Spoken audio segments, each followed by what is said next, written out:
The village and the dreamer.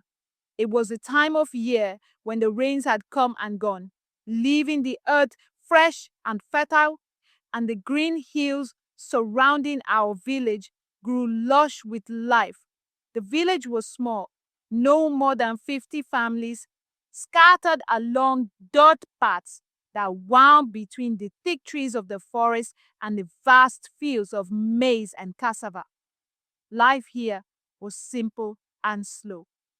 People woke early to tend to their crops, visited the elders for wisdom, and gathered by the fire in the evenings to share stories. I was just 12 years old, but already I felt like I knew the rhythms of the land. My name is Lindiwe, and for as long as I can remember, I lived with my grandmother in a small mud hut near the village square. My mother had passed when I was little, and my father, a quiet man who worked as a fisherman by the river, was often away. So it was Aunt Zetu who raised me. She was a striking woman, tall and proud, with long braids that hung down her back like a waterfall of night. She was a dream weaver, a title given to her by the elders of the village, and it was a title that brought both respect and fear.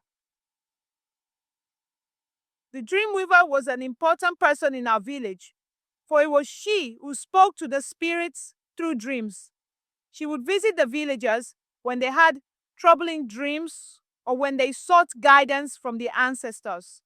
And Zetu would sit quietly, her eyes closed, listening intently to the words of the dreamer, before offering her wisdom in the form of a cryptic prophecy or a course of action that would restore balance.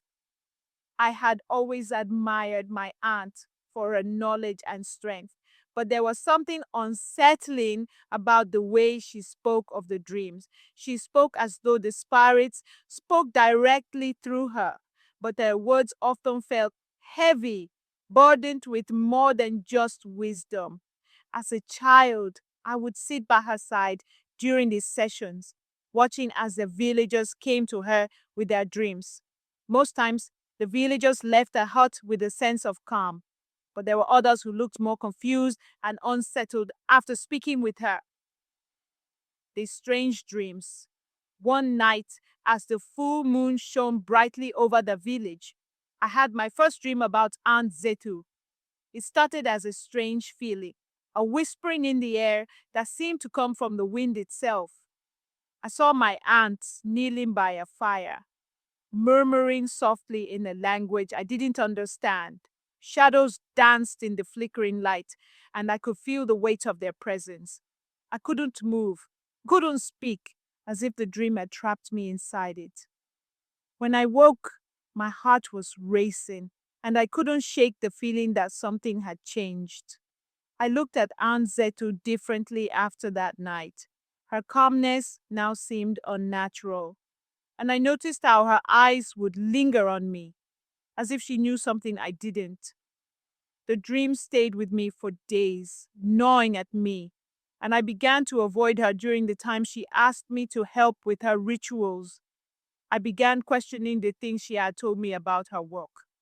There were stories I had heard whispered in the village about dream weavers going too far, making dangerous pacts with the spirits for their own gain, but I never truly believed them until that dream. The next night, as I lay in bed, the village quiet, and the only sound the wind rustling through the trees, I had another dream. This time, I saw Aunt Zetu standing in the middle of the village square, surrounded by a circle of villagers. Their faces were shadowed, their